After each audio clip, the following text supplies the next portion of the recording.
5 o'clock on a Tuesday. Kirby Moore introduced in Pullman today. That was fun to talk about him. We talked with Mike Parker earlier, who's the play-by-play broadcaster of the Oregon State Beavers, as we examine those two programs a little bit today and a little bit coming tomorrow as well, getting ready for the Pac-12. And that's kind of where we're going with this segment. Boise State's a Pac-12 team, and they're in a new league with 7 other programs. And we're trying to figure out, okay, going into year 1 of the new league, who do you need to come with you? Prater, you want change, and I respect that. You just want something new in a lot of different places, and you'll be able to talk about that. But we wanted to come up with a list, and you guys, our listeners as well, of the players that Boise State must keep. Whatever the reason, figure it out. Don't let them portal. You got to keep A, B, C, D, 208-424-9300. Who are your players on that list? You'll drop an F-bomb if you go to your phone and you find out such and such is in the transfer portal, and you're going to say, crap, if that player leaves. We kind of have a list. We want your list. I'll set you up, my partner, Mike Prater. Where are you with all this? Yeah, I'm all about change, as you said. And yeah, I'll throw out a couple of names. The only thing that would get me to drop an F-bomb that I would get so mad would be the reverse, the excitability factor of like a Ty Benefield coming back. Okay. Because I fully believe that Ty Benefield is gone, but if he comes back, I would love to have Ty Benefield back in an absolute flash. I guess give me one of the running backs, maybe JVM, but I am definitely 100%. There isn't, and that's part of the problem. And we get Spencer Danielson tomorrow at noon, guys. This could be a very, very, very odd, awkward, contentious, weird conversation with Spencer Danielson tomorrow, because I can't imagine I got a lot of happy questions to ask him right now. There's some things that we want to have in terms of the happy factor, but there's some issues to address with this football team right now. And one of it for me is the roster. And it's a good roster. It's won 3 consecutive Mountain West championships. It's going to be one of the top 2 or 3 teams, if not number 1, moving into the Pac-12, at least in terms of the preseason stuff. But there isn't a player on this roster that if they left, I would be very, very upset. From the quarterback all the way down to the second string snapper, long snapper. I want complete and total change. I want as much change as humanly possible. And I don't think I'll take 2 or 3 or 4 of these guys. And obviously 90% of this roster is coming back, but I want complete overhaul. And I'm worried about this roster because there's nobody on this roster that I have to keep. So the F-bomb player doesn't exist for you. It doesn't exist for me. Does it exist for anybody else? 208-424-9300. Let's open up the Taco Bell hotline. Maybe Prater's right on that. There's not that one player that this team has to keep. If it is, who is it? I will start, guys. Maddox, Madson. If Mad Dog says, and I'm not, just throwing stuff out there. If he says, I just don't want to be the quarterback of Boise State anymore. I follow him on Instagram. Yesterday, he posted another picture of him and his fiance laying in a wheat field, hugging each other. It was beautiful. Maybe he just doesn't want that aspect part of his life anymore. If Mad Dog left, then you'd be thinking, okay, there's Max Cutforth or these 2 freshmen coming in.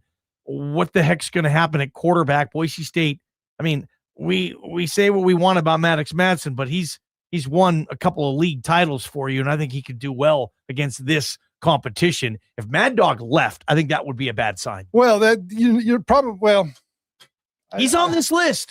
He's the best quarterback on this roster right now, but I also think he's bouncing his head off the ceiling his talent level has hit the ceiling. And I don't think that this football team, he can play football and he's a good quarterback, but I need a passing game. The morale in this locker room and the morale in the wide receiver room has part to do with the passing game is broken, guys. The downfield passing game, the vertical passing game, it's broken. And the wide receivers are having morale issues. They're having problems. They're sad, depressed. It's a completely broken wide receiver room, and I think part of that is because the wide quarterback room has reached its ceiling. If Maddox Madson left, I think that inspires the kind of change that can make you better. I think that I agree with that from a Prater standpoint.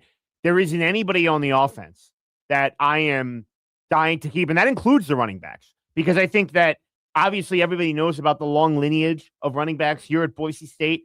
We talked about it off the air. I think you could sell me on Roger Carrion becoming the veteran leader of an offensive line that's losing a lot. But for me, the one guy, and it's a name that got brought up in the last few minutes, the one guy is Jaden Virgin Morgan, not necessarily because of anything he did on the field this year. I think he was a little disappointing with his defensive output this year and some of his numbers. Yeah.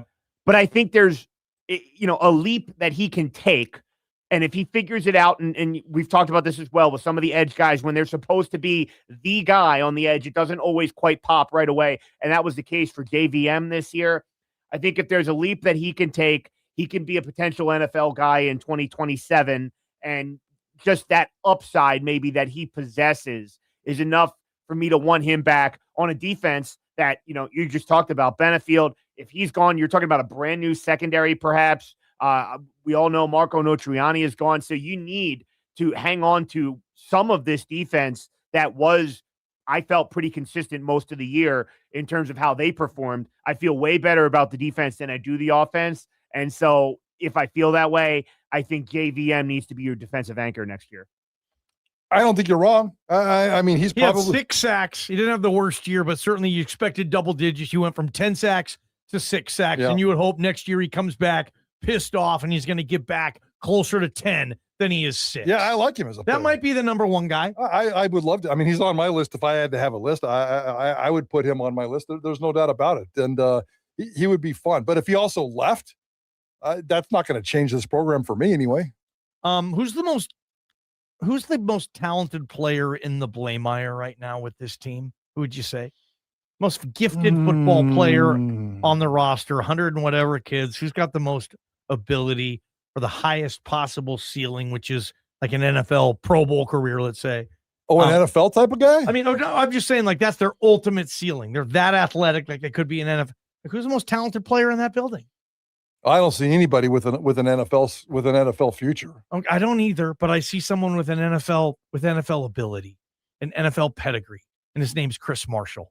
Yeah, Can I sell you on Chris Marshall? We're doing this again? Not even close to, because he's the most athletic, not even close, gifted player on that team, and maybe this is the year it does pop because you get an all-league receiver out of him. No, because the space between your ears doesn't change.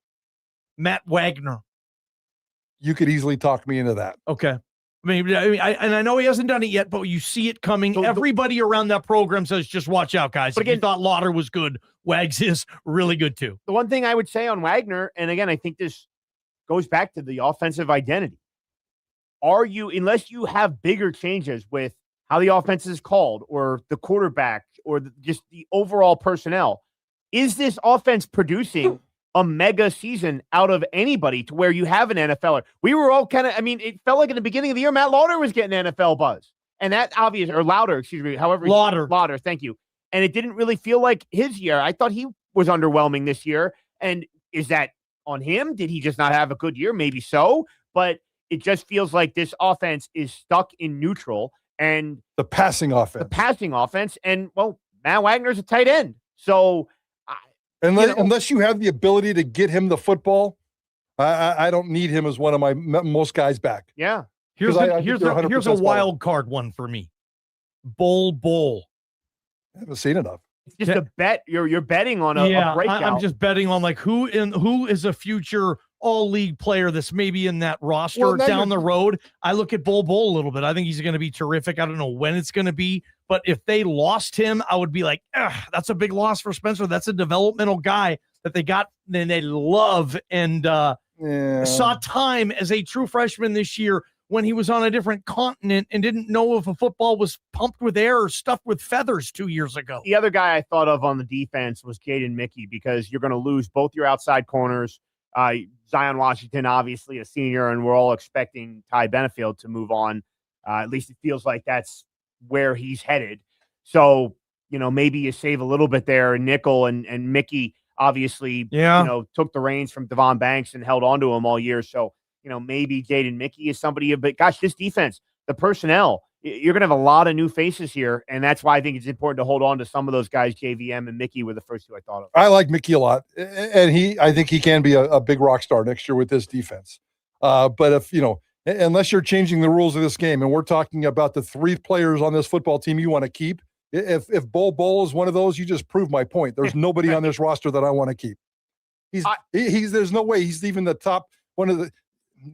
He's not a top 3 guy to keep. If I give you a veteran, you're gonna say that's wrong too, though. Because Well, I told you Roger Carrion, and you're like, I mean, that's who I would go with: Roger Carrion, Jaden Virgin Morgan, and I'd rather have Matoyer. And then If we're going to go offensive lineman, I'd rather take Matoyer. you would over Roger. Okay, Roger's good, and Matoyer's still developing. I think Roger's kind of hit his ceiling, and then the injury prone stuff, and Matoyer. Boise State needs a left tackle maybe guy. both. And Maybe that's they're the both on the list. And that's a good point. Generally speaking, if you're torn between valuing the tackle or the guard, you're going to rather have the tackle because it's a more important position. So I do understand that. Carrion made my list just because he's played a little bit more and been available, it felt like, and Spencer called available when he's healthy. Yes, when he's healthy. Understood. But so, my 3 were Carrion, Virgin Morgan, and Mickey. Who are yours? And Greg, they have an opportunity. We still have not given away the 4-pack of famous Idaho Potato Bowl tickets. We will do that in about 13 minutes, but it's not too late for people to try to get in on this. Yes, bottom of the hour. We'll take the text up until the 5:30 news update when I will announce our winning text. We just asked one from the audience, one player who you would like to keep for next season and why. And the winning text will win a 4-pack of famous Idaho Potato Bowl tickets on Monday at Albertson Stadium, 12 noon kickoff. So hopefully you can use them. Washington State, Utah State. All right, serious question here. Yesterday, Pete Cavender came in the rowpaint.com studio, former player, current broadcaster, and said, the quarterback money should go to whoever wins the job, not promised to someone who's been here. And he said what he would hope that they could do is, get $500,000 together and say the winner of this job gets $500,000. The backup will get whatever the backup gets, and the third stringer will get that. Maybe you could get a kid to agree to that if he has a lot of confidence in himself and he can come there and win that job. That's what Pete said on this show. You guys were fired up. Is this possible? 208-424-9300 or any idea you have in this community that you could raise the type of cash you need to keep or find the right quarterback that you will need in this landscape, Mike Prater. Yeah, I like it. I like it a lot. I like this idea. I want to try to make it happen. Jeremiah Dickey's always saying there's no bad idea. Let's compete for some cash. Yeah. What do you have? We need your ideas. 208-424-9300 KTIK, the ticket. From the Beacon Plumbing Traffic Studio, this is Ticket Traffic. Traffic sponsored by Frederickson